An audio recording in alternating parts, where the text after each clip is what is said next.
అసెంబ్లీలో మాట్లాడతారా? ఓవైసీ అక్బరుద్దీన్ క్వశ్చన్ చేస్తాడా? పసిపిల్ల, ఆడబిడ్డ, ప్రాణం, పాపం, అయ్యో అబ్బాస్ తప్పు చేశాడు, శిక్ష విధించండి, దీని మీద మీరేమంటారు రేవంత్ రెడ్డి జీ అని అడుగుతాడా? అన్నట్లు కొడంగల్లో ఒక రైతు ఆత్మహత్య చేసుకొని దానికి కారణం సీఎం రేవంత్ రెడ్డి వాళ్ళ కుటుంబ సభ్యులు అని చెప్పి లేఖ రాసిపెట్టి మరీ సూసైడ్ చేసుకున్నాడంట. వాళ్ళ కుటుంబానికి 25 లక్షలు ఇచ్చిండ్రా? కొన్ని 25,000 ఎవరైనా ఇచ్చిండ్రా?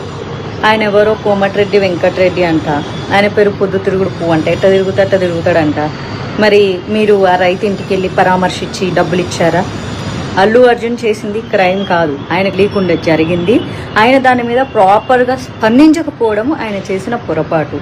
తప్పుకి, నేరానికి, పొరపాటుకి చాలా తేడా ఉంటుంది. అందరిలాగా ఆయన సామాన్య వ్యక్తే. మీకు ఎలాంటి హక్కులు విధులు వర్తిస్తాయో ఆయనకి వర్తిస్తాయి. జరిగిన చిన్న పొరపాటుకి సినిమా ఇండస్ట్రీ మీద ఉక్కుపాదం మోపాలి. సినిమా ఇండస్ట్రీని రేవంత్ రెడ్డి కాళ్ళ కింద పెట్టుకోవాలి. జగన్ సినిమా వాళ్ళందరినీ పిలిపించి పోజులు కొట్టి దండం పెట్టించుకున్నట్లు మనం సీఎం అయిన తర్వాత మనం ఎందుకు పెట్టించుకోకూడదు అని. రేవంత్ రెడ్డి గారు, మీ ప్రయాణం అంతా చాలా బాగుంది, అందుకే కష్టపడి ఈ రోజు వరకు సీఎం అయ్యారు. జీవితంలో చాలా చాలా ఎన్నో సాధించారు. మరి ఎందుకు ఇప్పుడు ఇంత గలీజ్గా బిహేవ్ చేస్తున్నారు?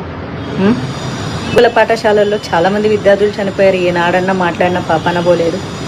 అందరికీ సమానంగా స్పందించండి, ఓకేనా? డైరెక్ట్గా బాధితులకు స్పందించకుండా సినిమా వాళ్ళ మీద పెత్తనం చెలాయించడానికి ఇప్పుడు దిల్ రాజును అడ్డం పెట్టుకొని పెత్తనం చెలాయించాలని చూస్తున్నారు కదా. ఏం చేస్తారు? సినిమా వాళ్ళ బతుకులు వచ్చి